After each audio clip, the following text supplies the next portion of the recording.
Sente-se, por gentileza, abra a tua Bíblia no livro de Marcos, pode deixar aberto aí no capítulo 2. Nós vamos dar sequência e vamos buscar em Deus o que Ele tem para nós através desse texto da palavra. Deixa aí a tua Bíblia aberta e você vai poder acompanhar comigo.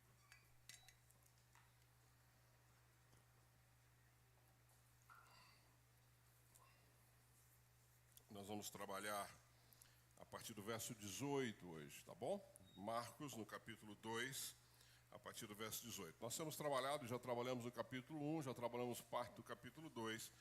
Você vai lembrar de vários momentos que eu já trouxe para a igreja, que nós buscamos juntos entender o que Deus tem para nós a partir da sua palavra. A palavra de Deus ela é muito rica, ela nos orienta, ela é o nosso manual, a nossa direção, e por isso que nós precisamos estudar sempre a palavra e buscar aquilo que Ele tem para nós. Vocês vão lembrar que Jesus já teve aqui vários momentos, várias situações que ele viveu aqui, e se você pensar comigo, você vai ver que o capítulo 2, que é o que nós estamos estudando agora, é um verdadeiro campo de batalha, porque você vai ver no capítulo 2 essa resistência dos líderes religiosos com relação àquilo que Jesus estava trazendo. A partir da revelação dele, você sempre tem aqui um confronto entre os religiosos da época e o que Jesus estava trazendo, ou seja, o reino dele estabelecido na terra, confrontando com aquilo que os estudiosos da época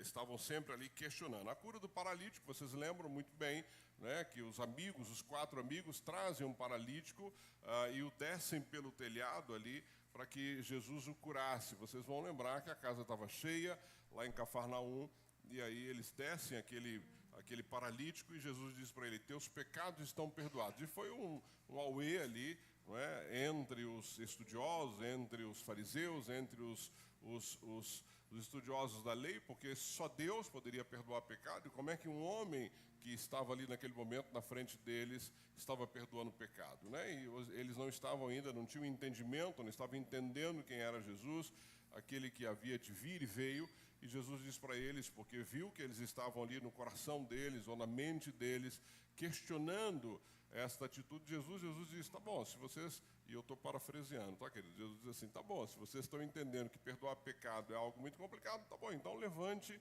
e ande, pegue a sua maca e ande. Jesus curou aquele homem ali, e que foi um verdadeiro, ali causou um verdadeiro tumulto naquele lugar, porque além de perdoar pecados, Jesus havia curado aquele paralítico. Depois Jesus chama Levi, não é? Que era um cobrador de impostos, que estava ali cobrando impostos. Isso tudo está no capítulo 2, o que nós já vimos. Só estou recapitulando para você se lembrar bem e darmos sequência. E ele passa pela coletoria e diz para Levi: siga-me. E Levi simplesmente levanta e segue Jesus. Um homem odiado pelos judeus, um homem que era usado pelos romanos, porque ele trabalhava para o governo de Roma, mas cobrava impostos dos judeus. Ou seja, ele não era nem benquisto entre o seu povo e também não era benquisto entre os judeus, que ele era só alguém que era usado ali. Depois Jesus vai jantar em sua casa, ou seja, causa um tumulto ainda maior, porque Jesus vai jantar na casa de Levi, chamado Mateus, nós conhecemos mais como Mateus, escreveu um dos evangelhos,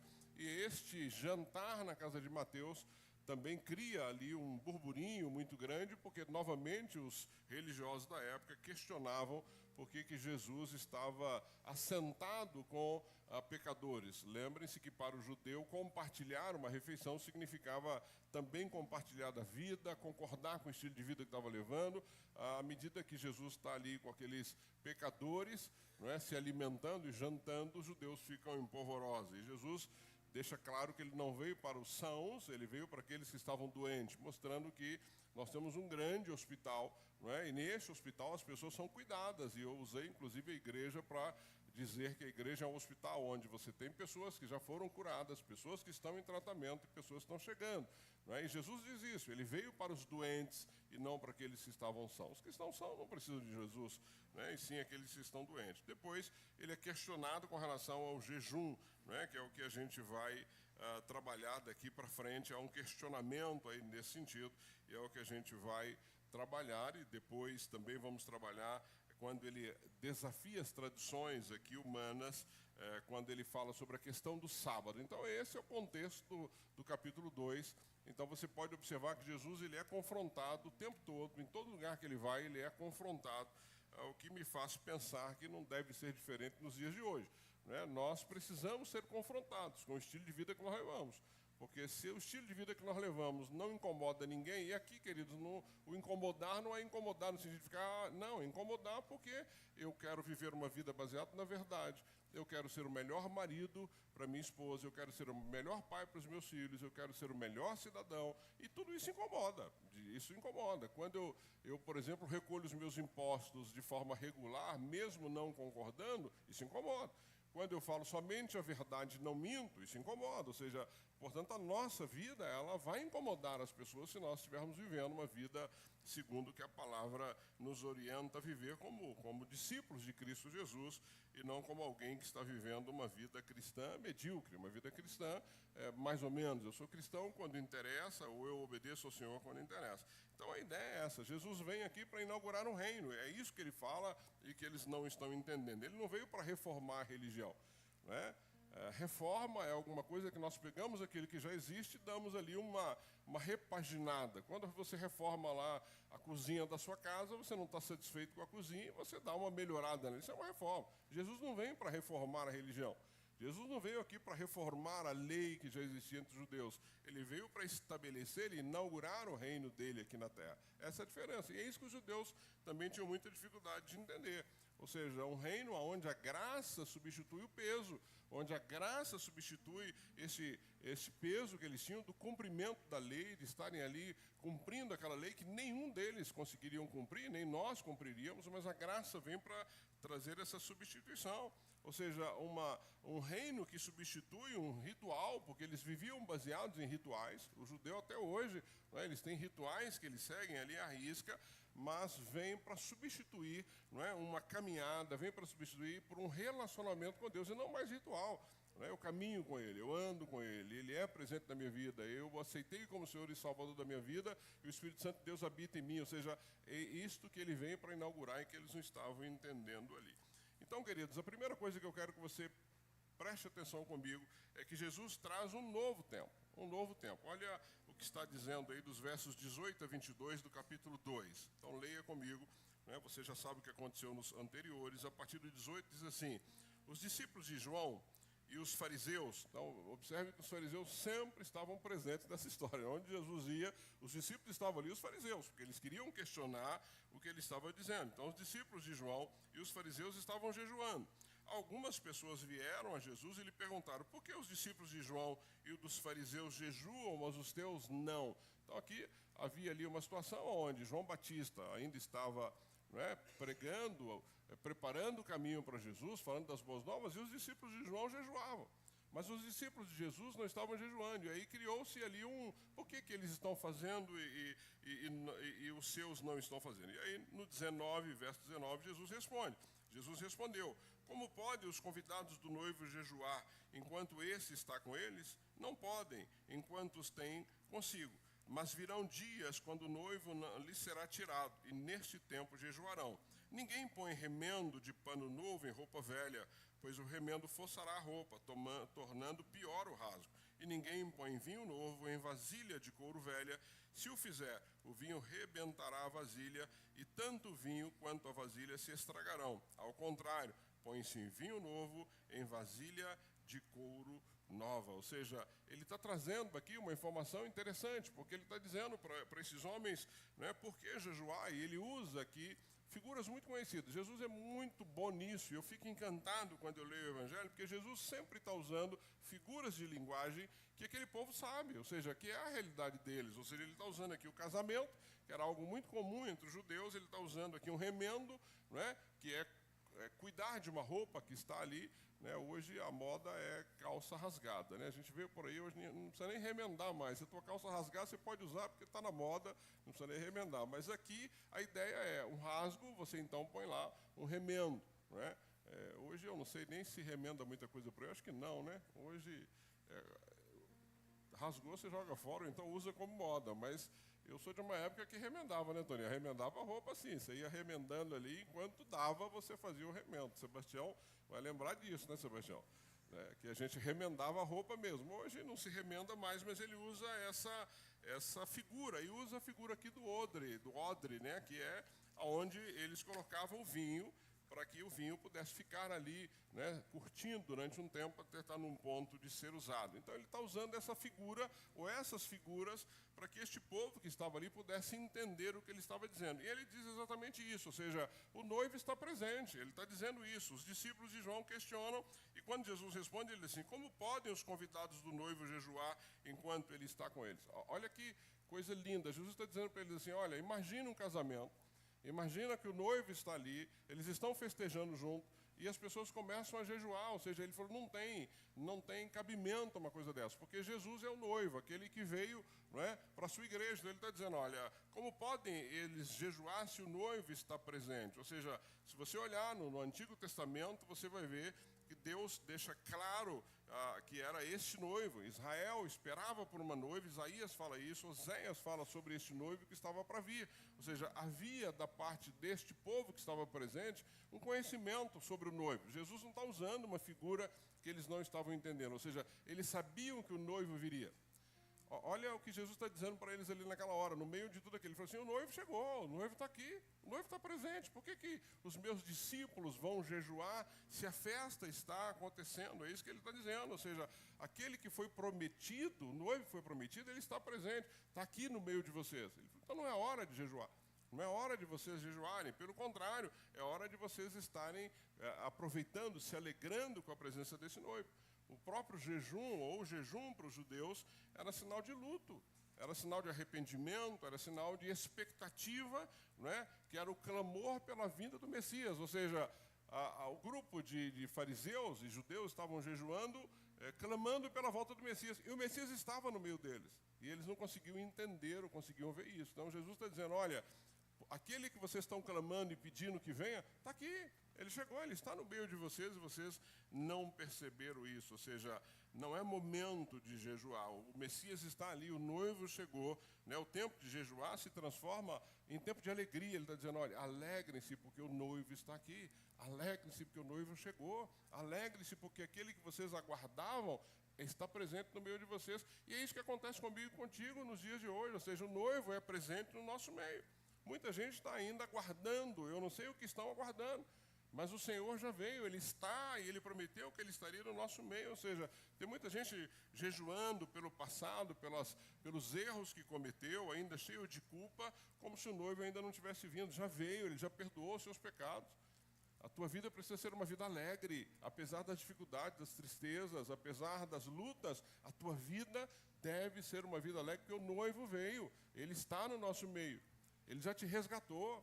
Ele já te sarou, Ele já cuidou do teu espiritual, ou seja, você vai estar com o noivo por toda a eternidade, não importa o que você passe nessa terra. O Cristo está presente, ou seja, uma vida de alegria, de celebração, de comunhão, ou seja, quando nós nos reunimos como uma manhã dessa de domingo, nós vamos celebrar porque Ele é presente.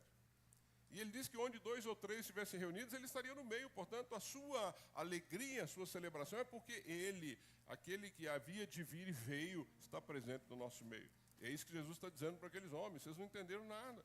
Por que os meus discípulos vão jejuar? Eles não precisam jejuar. Não é? Porque o noivo chegou, Ele já está aqui. Então, queridos, há tempo de chorar, Eclesiastes diz isso, mas também há tempo de nos alegrarmos, de festejar. Ele está dizendo, este é o tempo de festejar, o reino chegou, é hora de alegria, porque nós somos salvos. Não viva uma vida triste, não viva uma vida cabisbaixo, não viva uma vida de alguém que está aí derrotado. Amado, você pode estar passando pelas lutas que você estiver passando, né? Pelas lutas que você estiver passando, mas o Senhor já te salvou. Já te salvou, você vai estar com Ele por toda a eternidade. Eu estava ouvindo ontem alguns testemunhos de pastores, de homens, que foram acometidos por doenças sérias, doenças muito pesadas, não é? Câncer, que não tinham mais, a princípio não tinha mais, ou seja, a medicina não via ali um resultado para aquilo, e aqueles homens sabiam da dificuldade que estavam passando, e mesmo assim, se continuaram ali firmes na promessa de salvação de Cristo Jesus, porque este corpo vai passar. Este vai passar. Você pode cuidar dele, você pode ir à academia, você pode tomar suplemento, você pode fazer um monte de coisa. Tudo isso é muito normal e você deve cuidar. Mas ele vai passar. Só que o noivo veio para nos resgatar, não o corpo, mas a nossa alma, o nosso espírito. Quando ele cura lá o leproso, que nós vimos aqui no capítulo 1, não é? Quando ele cura o paralítico, ele diz: os teus pecados estão perdoados. Ou seja, ele já veio, querido, ele já perdoou os teus pecados. Daqui para frente é festa, daqui para frente é alegria, daqui para frente é aguardar, daqui para frente é a expectativa de vivermos com Ele na eternidade. Então Jesus está dizendo: olha, o noivo está presente, entendam isso, vocês não entenderam. E muitos de nós estão vivendo a vida sem entender que o noivo está presente. Ele é presente na nossa vida. E aí depois ele vai usar a figura do vinho, né, que ele diz que o novo não se mistura ao velho. Ele diz que ninguém costura remendo de pano novo em roupa velha. Jesus está usando essa metáfora para que eles pudessem entender, né? O pano novo encolhe, rasgando o velho, né, ainda mais. Ou seja, se você usar um tecido novo para remendar um tecido velho, o problema vai ser maior. Por isso ele está mostrando que o Evangelho não é um remendo para a religião antiga que eles viviam, mas uma nova realidade.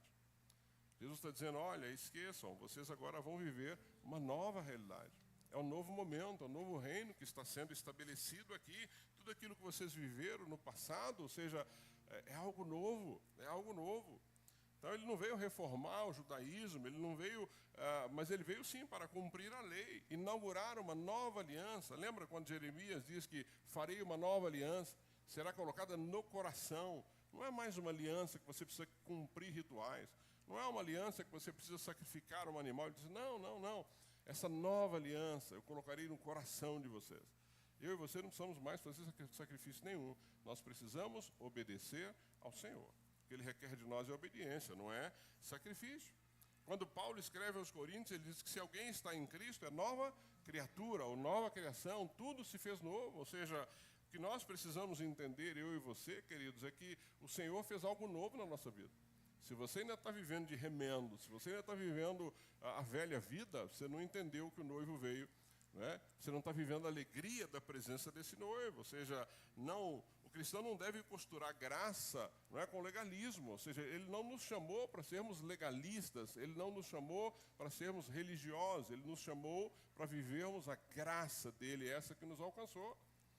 Ele não quer alguém aqui cheio de detalhes e que cumpra tudo. Não, ele quer alguém que obedeça, que faça a vontade dele. É assim que ele quer a nossa vida. Jesus não conserta o homem velho, ele faz nascer o novo. João 3,3 diz isso. Ou seja, eu e você somos novos. A tua vida precisa ter um momento de antes e depois de Cristo. Isso precisa ter. A tua vida você precisa lembrar quem você era e quem você é, porque quando Cristo entrou na tua vida, Ele fez algo novo. Ele não pegou o velho e ficou remendando, não. Você é uma nova criatura. Por isso que eu digo que o Evangelho faz de um homem bruto alguém doce, não é? Alguém doce. Faz de alguém desonesto alguém honesto, porque faz algo novo. Não é mais ou menos, não. Ou seja, você não é mais quem você era. Ele fez algo novo na tua vida, ou seja, você tem uma nova história, você não vive mais com remendos, ou seja, e muitos nos dias de hoje estão querendo viver uma fé remendada, né? Vivendo um pouco do Evangelho, um pouco da tradição, e o resultado é a ruptura. Ou seja, nós temos infelizmente no Brasil, muita gente vivendo assim, ou seja, ele quer viver a novidade do que o Senhor fez na vida dele, mas não abre mão das tradições antigas, das coisas antigas, do modo antigo de viver. O Senhor não quer isso na minha vida nem na sua vida. Ele quer algo novo. Ele quer que nós sejamos fiéis e fiéis a Ele, a Sua palavra, é isso que Ele espera de nós. Ou seja, senão vai haver essa ruptura, ou seja, você vai acabar vivendo esse evangelho remendado. Muitos de nós estão vivendo a fé remendada pelo ritualismo. Você participa de todas as atividades da igreja, você cumpre os compromissos, você conhece a doutrina batista, mas a vida espiritual, queridos, ela é movida por hábito e não por convicção. Ou seja, nós precisamos entender isso. Ou seja, se não é o fazer tudo certo que vai nos tornar justos diante de Deus, não é? Porque senão é pegar o velho no legalismo e tentar remendar o novo. Não é isso que Ele espera de nós. O que nós precisamos viver é uma vida na vida, na presença dele, uma vida de santidade, sim. Nós vamos viver de uma forma que ele possa olhar para nós e dizer: esse é o meu servo bom e fiel, este me obedece, este caminha comigo. Ou seja, nós não podemos viver essa dualidade de tentar viver tradições antigas e trazer para agora e tentar misturar isso, não viver uma fé de aparência. A nossa fé precisa ser de verdade, a nossa fé precisa ser algo que as pessoas percebam caminhando conosco. Temos hoje um problema muito sério, que é remendar a nossa fé com o sincretismo moderno, ou seja, misturamos todas as coisas. E olha que isso tem assolado a igreja brasileira, misturar a fé bíblica, não é, com crenças populares, com autoajuda. Nós estamos hoje com igrejas aí que são verdadeiros auditórios de autoajuda. Só falta fazer alguma dinâmica, o povo sair, todo mundo animado, porque nós vamos vencer, nós vamos ganhar, vamos ficar milionário, vou ter... Isso é autoajuda. Isso não é o evangelho verdadeiro. O evangelho verdadeiro não é isso. Nós não estamos aqui para viver baseado em horóscopo, simpatia, não é? Energias positivas. Vamos sair daqui com energia positiva, né? A gente vê isso. Eu vejo quando algumas pessoas pedem oração, não no nosso meio, às vezes eu vejo na internet, assim: nossa, eu quero agradecer, porque as energias positivas chegaram aqui. Nós não podemos viver isso, querido. Nós não dependemos de energias positivas. Frases motivacionais, orações repetidas, sabe? Sem nenhuma conexão com o Senhor, o que Ele quer de nós, não é? É um evangelho, mas não, é que nós possamos abrir mão das velhas práticas. Se as velhas práticas fossem boas, você continuaria lá. Você continuaria lá. Quando eu atendo no gabinete um casal, eu digo para eles assim, que eu vou propor para eles uma nova caminhada. Uma nova caminhada no relacionamento. Porque eu digo: olha, a antiga caminhada não deu certo, porque se tivesse dado certo, você não estava no gabinete. Não é assim? Ou seja, então tem que ser algo novo. E algo novo para nós é só a palavra. Nós não temos como buscar algo novo fora da palavra. Então, tá bom, vamos propor uma nova caminhada. Eu quero te ensinar como ser marido segundo o que Deus espera de você. Eu quero te ensinar a ser esposa segundo o que Deus espera de você, porque esse é o nosso manual. Porque a forma que tentou viver não deu certo. A mesma coisa a minha vida é a sua. Ou seja, por que você veio a Jesus, querido? Porque não estava dando certo a vida que você estava levando. Quando você encontrou Jesus, você viu uma nova vida, um novo modelo, uma nova forma, você se tornou uma nova pessoa. Portanto, o velho não serve mais. Não tente remendar o velho com o novo. Então é isso que nós precisamos, ou seja, não temos que tentar costurar o novo com o velho, o santo com o profano, a palavra com as superstições, mas nós precisamos entender que devemos viver uma vida onde nós crucificamos o nosso eu, onde nós vivemos segundo a vontade do Senhor. Então, tome cuidado. Jesus não veio costurar essa religião, ou a religião em cima do pecado, mas veio nos vestir de algo completamente novo. Martinho Lutero, eu disse isso aqui no domingo passado, né, um monge, um homem temente a Deus, que vivia atormentado pela culpa. E ele buscava, de fato, o perdão dos pecados. E eu lembro que eu falei para quem estava aqui domingo passado que as confissões dele eram algo extenso, chegava a cansar os caras, né?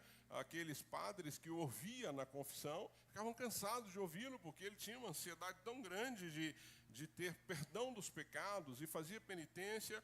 Quando lê Romanos 1,17, que diz que o justo viverá pela fé, mudou a história de Martinho Lutero, mudou. Ele entendeu que não era pela força do braço.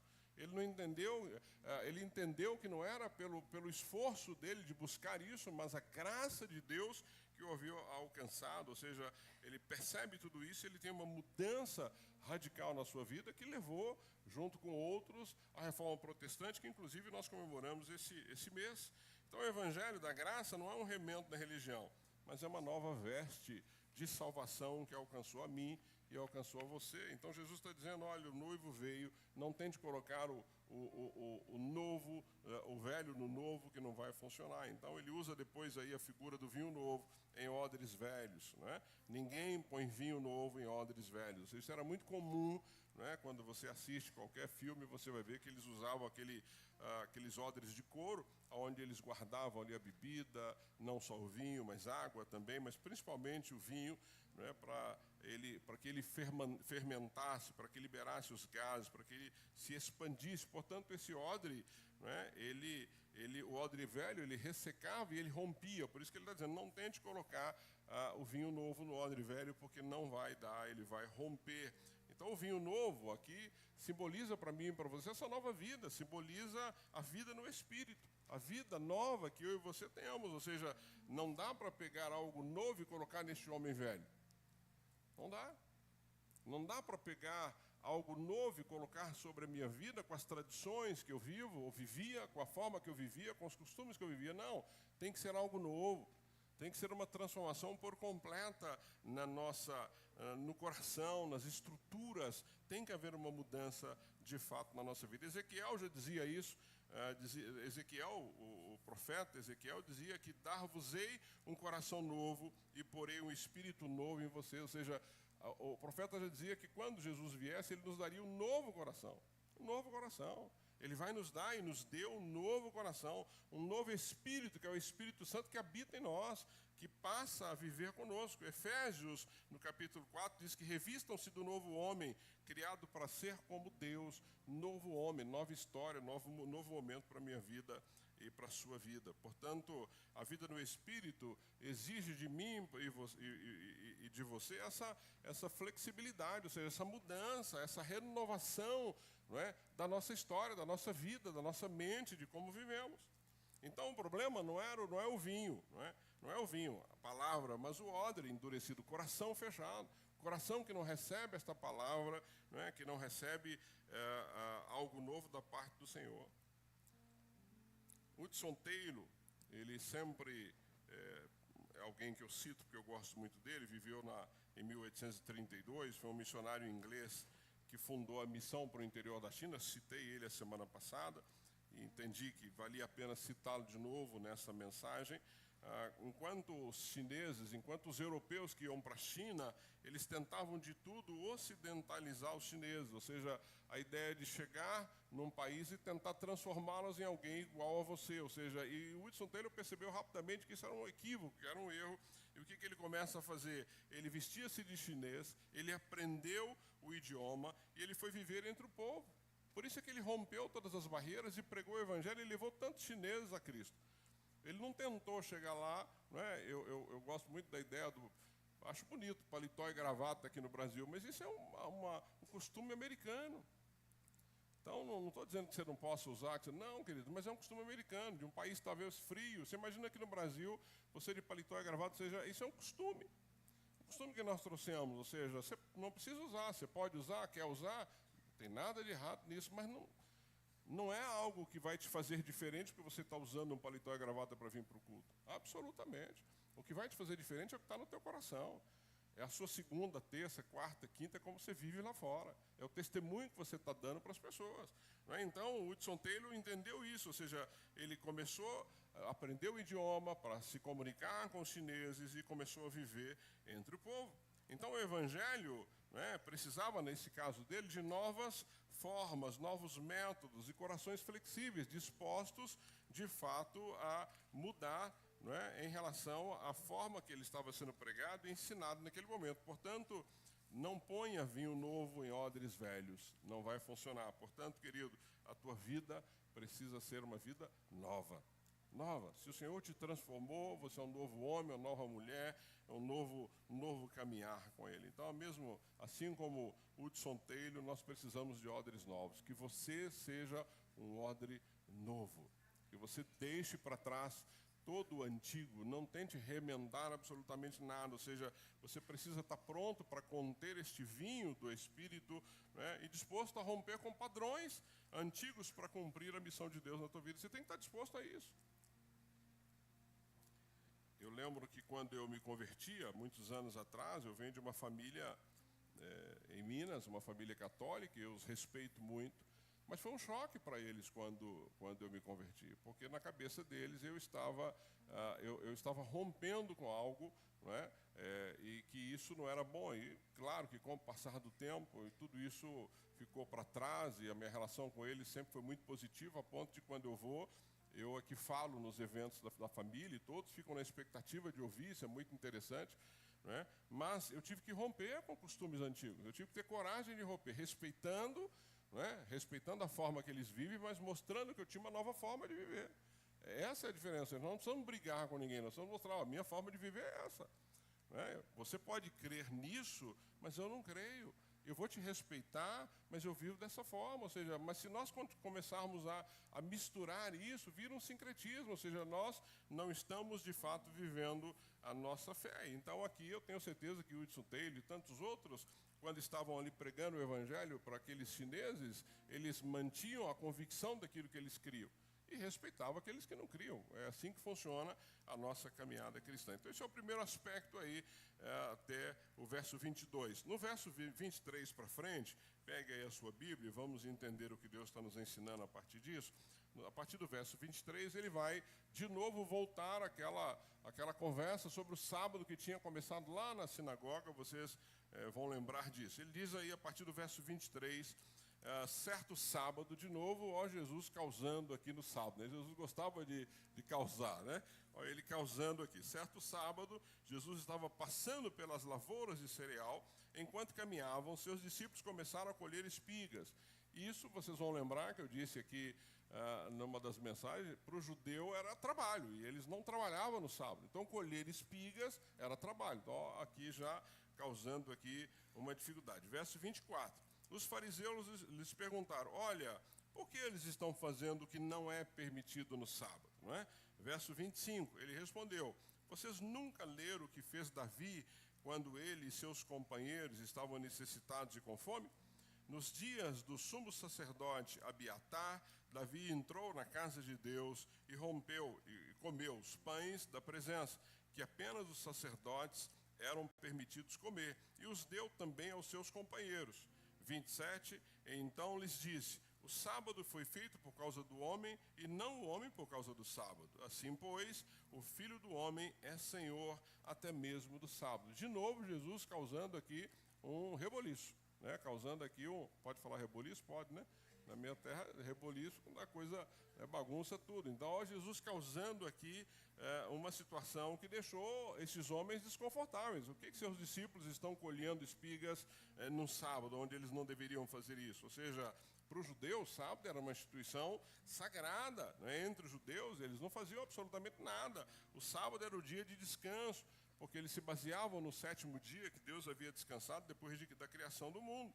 E depois também eles usavam o mesmo dia, né, para se lembrar da libertação do Egito. Ou seja, descansar no sábado para o judeu era um sinal de aliança, um lembrete para aquele povo e para todos eles que aquele dia pertencia a Deus que os havia libertado. Ou seja, isso é comum até hoje. Se você for em Israel, você vai ver que de sexta-feira à tarde, quando o sol se põe, ninguém mais faz absolutamente nada, tudo é fechado.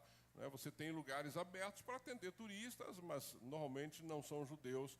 A grande maioria, eles não fazem absolutamente nada. Eles vão toda a família jantar em hotéis, em lugares onde preparam as refeições. Isso é muito comum de você ver. Então, eles continuam guardando o sábado como um sinal de uma aliança, né?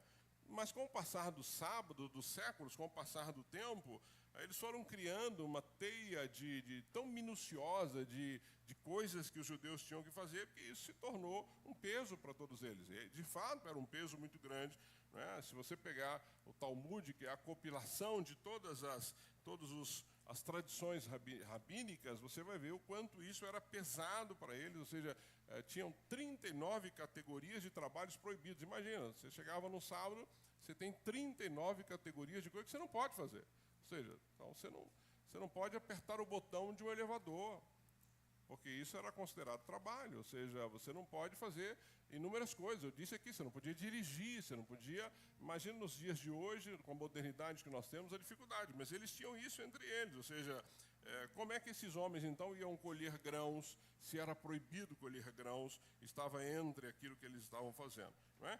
Portanto, o sábado, que deveria ser uma bênção para os judeus, com o passar do tempo foi virando um fardo, era uma dificuldade. Não é? Eles tinham que cumprir tantos requisitos no sábado que isso virou para eles uma verdadeira prisão. Então, o sábado se tornou para eles isso. nós olhamos para os dias de hoje, ou seja, olhamos para o que acontece nos dias de hoje, muitos irmãos e irmãs têm transformado os dons, ou o dom que Deus tem dado, em regras de controle, ou seja, as pessoas têm usado isso para que... É muito parecido com o sábado daquela época, ou seja, é a competição na igreja, é o melhor louvor, é o melhor, ou seja, se torna um peso, ao invés de uma alegria naquilo que Deus colocou no seu coração, né?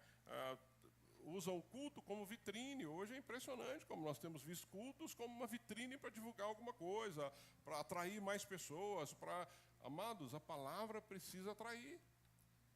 Nós começamos aqui o livro de Marcos, vendo João Batista pregando no deserto, e o povo via para ouvir João Batista, e não era uma mensagem de autoajuda. Eu fico imaginando se naquela época eu tivesse ouvido João Batista, eu falei assim, que isso, cara, é maluco. Um dia, um pastor disse numa mensagem que nós éramos miseráveis, e eu fiquei assim, chocado com aquilo, fiquei triste, porque eu não tinha entendimento do que era esse ser miserável, ou seja, alguém distante de Deus, alguém sem relacionamento com Deus. Não é? Ele não estava me agredindo, me xingando, não, ele estava dizendo que o estado do homem sem Deus, longe de Deus. Ou seja, nós temos que tomar muito cuidado para nós não transformarmos o que deve gerar liberdade, acabar virando uma prisão. Eu tenho ensinado aqui na igreja, servir tem que ser alegre, não é? Quem serve aqui sabe disso. O dia que servir para você for um peso, não sirva mais. O dia que para você sair de manhã, para vir para a igreja, para trabalhar aqui, alguma área da igreja for um peso, não venha. O dia que dar o seu dízimo for um peso, não dê.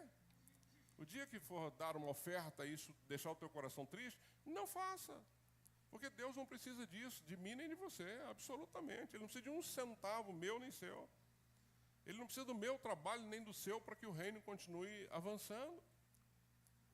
Portanto, servir tem que ser um privilégio. Portanto, ofertar, dizimar, seja qualquer coisa, nós temos que entender que é um privilégio. O dia que for peso, querido, não saia da sua casa. Se for peso para você vir na igreja, não venha. Fique na sua casa. Você não precisa vir à igreja por obrigação, você tem que vir porque você quer participar, porque você quer encontrar a sua família, que você quer, não é, aprender, você quer receber algo da parte de Deus.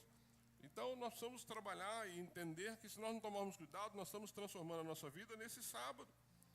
É correr atrás de trocar essa comunhão com Cristo por uma religiosidade vazia, ou seja, nós precisamos ter comunhão com Ele, né? Ter comunhão com Ele. Às vezes as pessoas fazem tudo para Deus, mas não tem relacionamento com o próprio Deus. Ou seja, eu estou trabalhando, estou servindo, estou fazendo, mas você tem comunhão com Ele, está separando tempo com Ele, está passando tempo com Ele.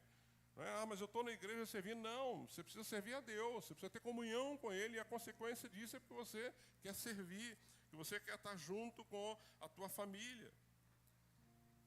Então Jesus traz isso para eles, olha, cuidado para nós não transformarmos o sábado num peso para nós. E aí ele vai usar o exemplo de Davi, nos versos 25 e 26. Ele está usando aí o exemplo de alguém que era muito conhecido entre os judeus, que ele vai contar essa história, que o próprio Davi entrou num lugar onde só o sacerdote podia entrar, comeu do pão que estava ali. Ele vai mostrar isso, ou seja, ele vai usar aí esta história, não é, que está lá em 1 Samuel, quando Davi e seus homens comeram pães sagrados. Olha que coisa aí, que só os sacerdotes podiam comer. Ou seja, ele está mostrando, olha, tem situações e vocês não... Davi precisava comer aquele pão sagrado, ele ia morrer de fome com os seus soldados se não comesse. Ele mostra que a necessidade humana está muito acima de qualquer ritual religioso. Ele não nos chamou, queridos, para viver um ritual religioso.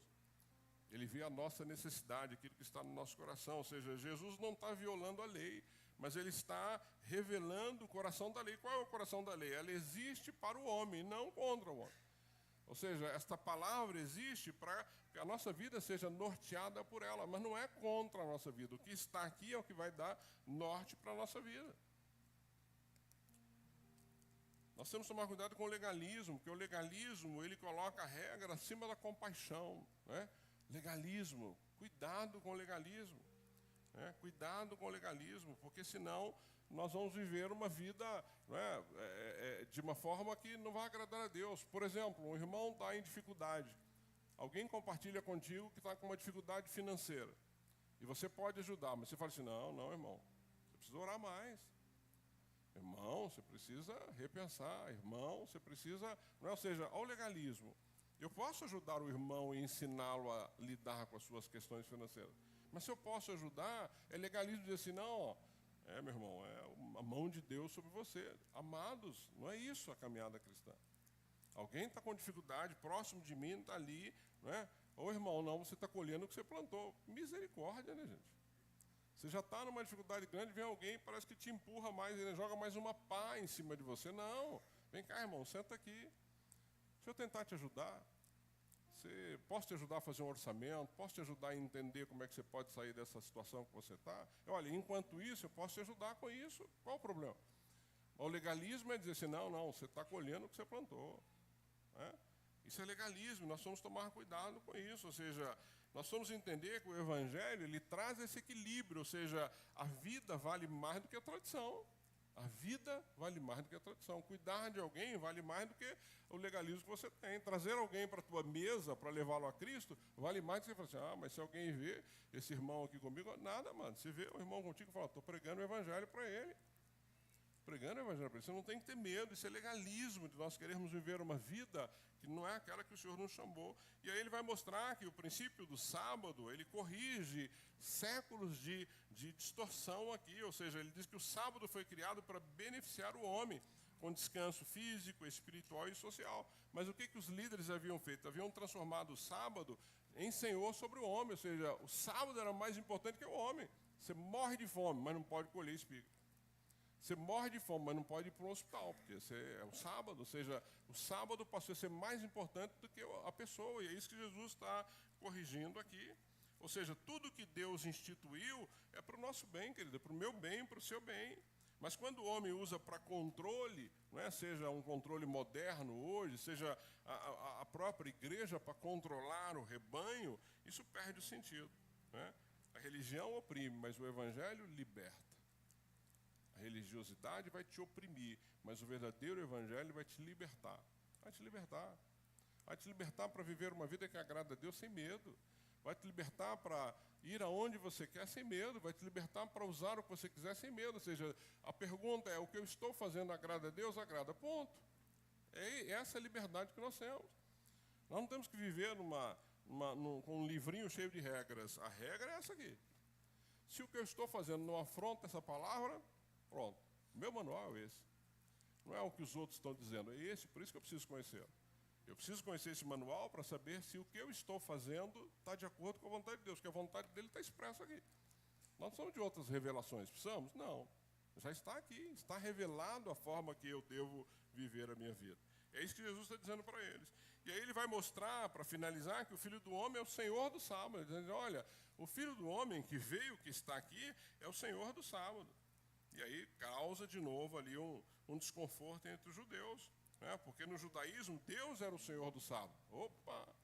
Como o Filho do Homem é o Senhor? Que Filho do Homem? Quem é ele? Não, eu estou aqui, eu sou o Senhor do sábado, é isso que ele está dizendo.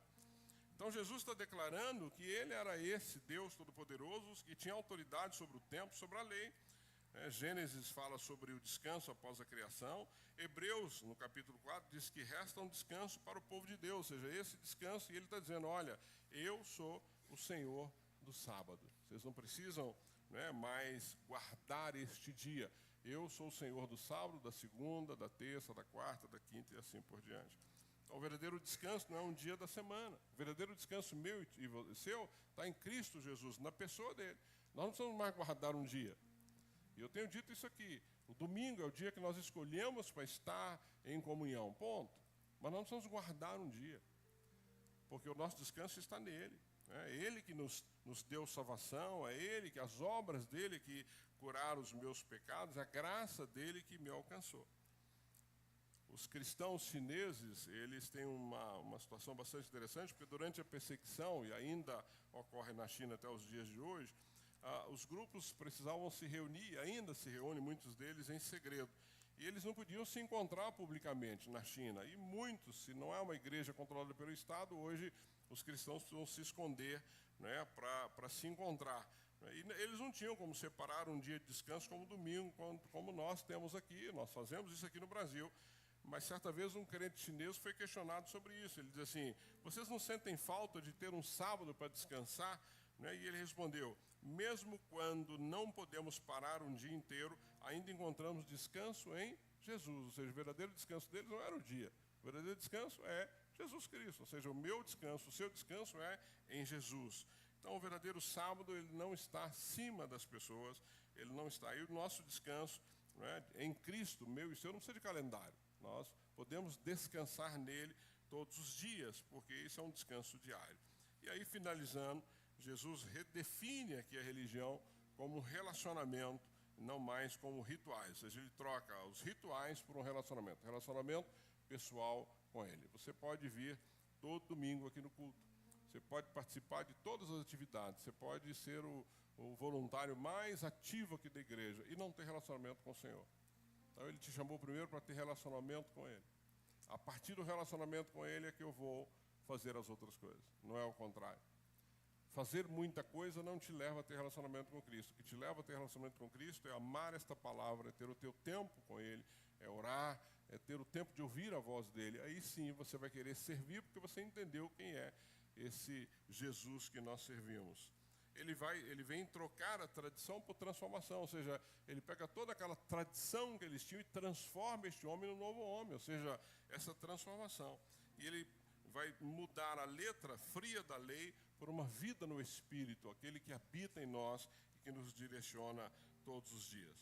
Ele é o médico que cura o doente, né? Ele que veio para curar as enfermidades, ele é o noivo que alegra os convidados, o noivo é presente, está aqui no nosso meio, e ele é o Senhor do sábado, que traz de fato esse descanso e nos dá liberdade no Senhor. Então, pense nisso, entenda isso e viva isso de uma forma clara na sua vida. Martinho Lutero descobriu o perdão verdadeiro sem remendos humanos. Ele entendeu que esse perdão era dado pelo Senhor. Hudson Taylor viveu o vinho novo, né, em odres novos, rompendo barreiras culturais. Ou seja, não foi um odre velho com vinho novo, é um odre novo com vinho novo. E os cristãos chineses experimentaram aí o descanso real em Cristo, que é o verdadeiro Senhor do sábado. Épocas diferentes, como eu disse semana passada, mas uma mesma verdade aí entre eles. Jesus é sempre novo. Eu gosto muito disso. Jesus é sempre novo. Jesus sempre vai ser novidade na sua vida. Porque Jesus vai agir na tua vida de acordo com aquilo que você está vivendo e não de acordo com o passado. Então, olhando para tudo isso, eu quero só finalizar com algumas aplicações que eu coloquei para você, vai aparecer aí para você na tela, como eu sempre faço. Pense nisso durante a semana, não é?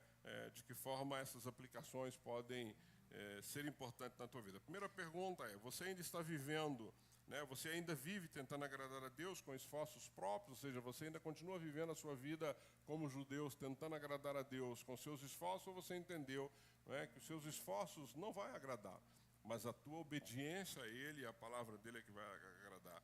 Segunda pergunta, sua fé é peso ou descanso? Ou seja, a sua fé é algo que traz descanso para a tua alma ou isso tem pesado sobre a tua vida? Sabe quando a fé pesa? É quando você está vivendo uma vida longe de Cristo e que você sabe que você devia viver uma vida próxima dele. A tua fé vai pesar quando você está vivendo uma vida de pecado, quando você sabe que isso desagrada a Deus e você precisa viver uma vida de santidade na presença dele. Talvez a tua fé vai pesar quando você estiver vivendo uma vida de desobediência, sabendo que você tem que obedecê-lo, porque é isso que ele espera de nós. Terceira pergunta, há áreas que precisam ser odres novos? Há áreas na tua vida que você tem que deixar o odre velho para um odre novo, para conter o vinho novo do Espírito, porque não dá para colocar, não é, vinho novo em odre velho. Dá para colocar vinho novo em odre novo, ou seja, você precisa ser esse odre novo. E a última, você vive cansado ou descansando na obra consumada de Cristo? Porque se a sua vida for essa canseira que você não entendeu quem Ele é, ou o que Ele fez por você, você não entendeu a soberania dEle sobre a sua vida e sobre a sua história. Então, pense nisso, pense nessas perguntas que eu fiz aí, para você entender e viver de fato essa semana. Tá bom, queridos? Pense nisso. Fique de pé, quero orar contigo, quero pedir para o Senhor abençoar a tua vida, quero pedir para que Ele continue cuidando de você e cuidando da sua história. E assim fechamos aí o capítulo 2 do livro de Marcos.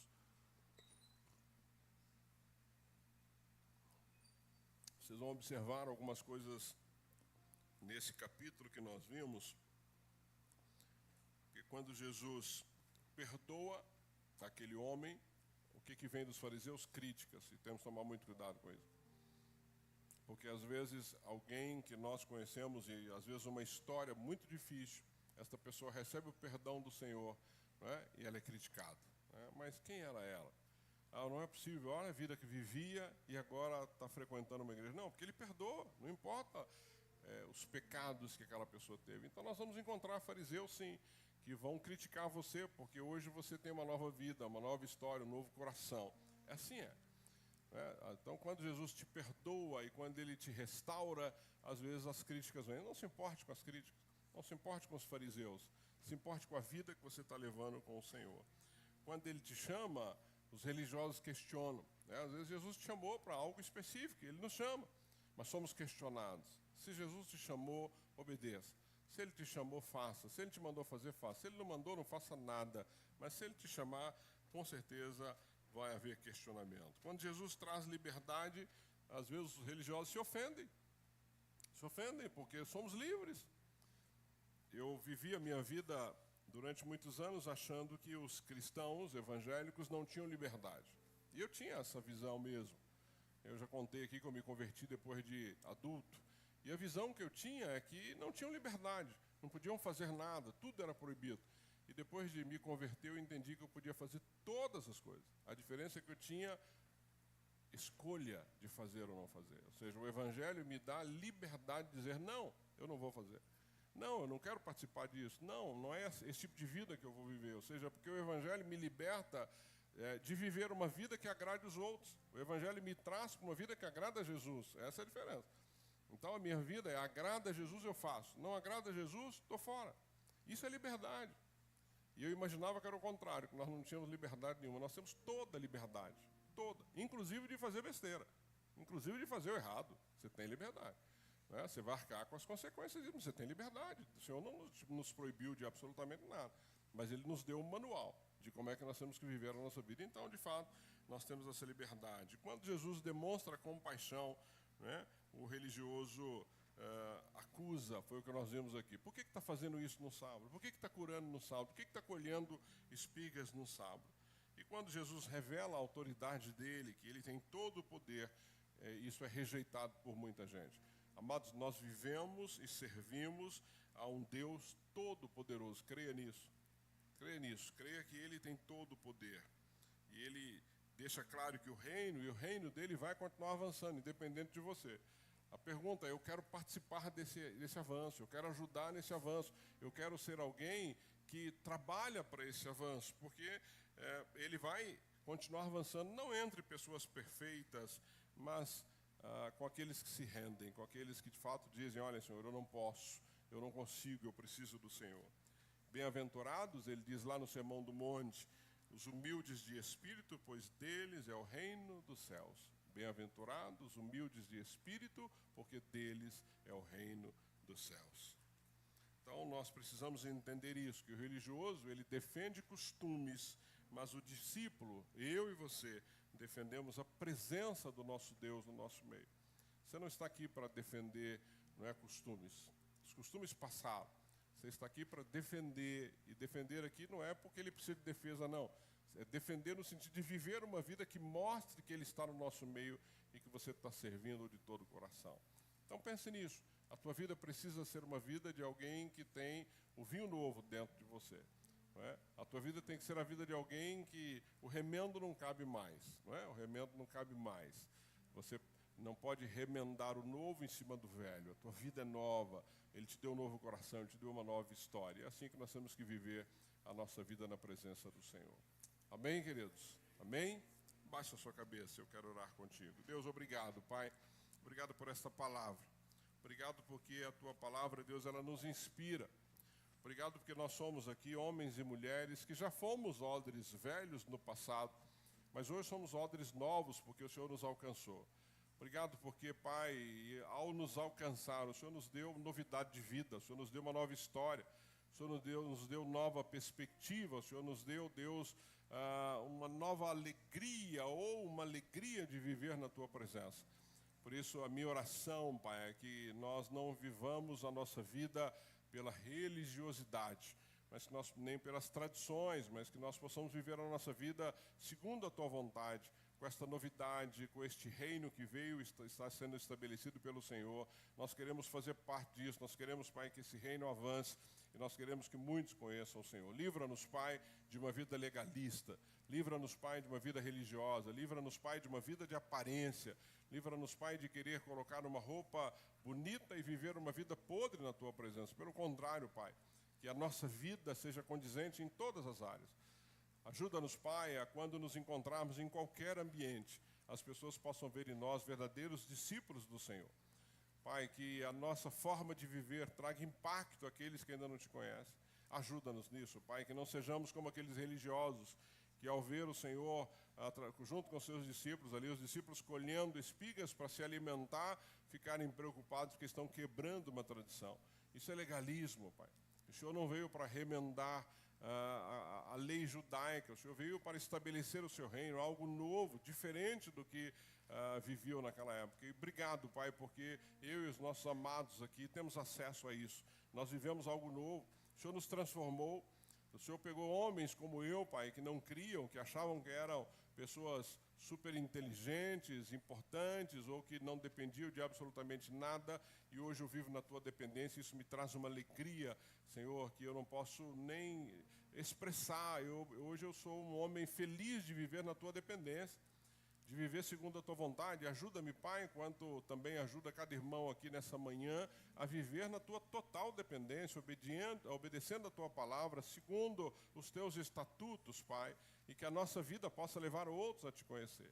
Portanto, obrigado por este aprendizado no livro de Marcos, e que nós possamos olhar para tudo isso, Pai, e aprender do Senhor dia após dia. Ajuda-nos, Pai, nessa caminhada. Esse é o meu pedido, é a minha oração ao Senhor, que se tivermos aqui ainda odres velhos, que sejam substituídos por odres novos. Pai, ajuda-nos, Pai, a entender que o Senhor é o Senhor de todos os dias e que nós não precisamos mais de um sábado, mas nós podemos descansar no Senhor todos os dias da nossa vida. Assim que eu oro, Pai, agradeço ao Senhor no precioso nome de Jesus.